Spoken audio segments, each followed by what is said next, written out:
శనగపిండి 2 స్పూన్లే, బియ్యం పిండి ఎక్కువ, అల్లం వెల్లుల్లి పేస్టు, జీలకర్ర పౌడరు, గరం మసాలా పౌడరు, ధనియాల పౌడరు, కారం, పొట్టి కారం మొత్తం కలిపి చిన్న సాల్ట్ వేసుకొని ఇలా ముద్ద కలుపుకోవాలి.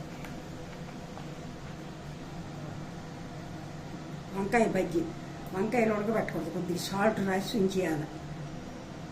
2 నిమిషాలు సాల్ట్ రాసి ఉంచుకుంటే చాలు. క్యాబేజీ పువ్వు, పసుపు, ఉప్పు వేసుకొని కొంచెం 5 నిమిషాలు 2 నిమిషాలు ఉంటే చాలు. వంకాయ బజ్జీ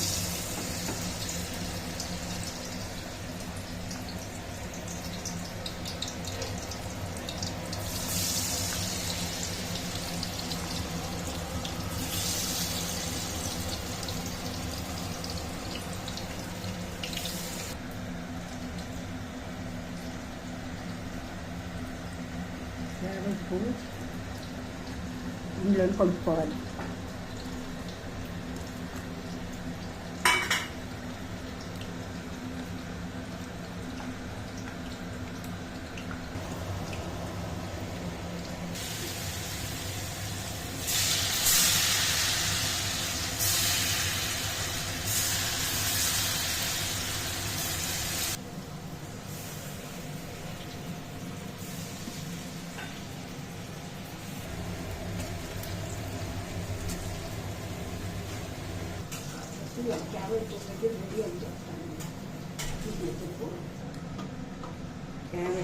క్యాబేజీ పువ్వులు వంకాయ బజ్జీలు రెడీ.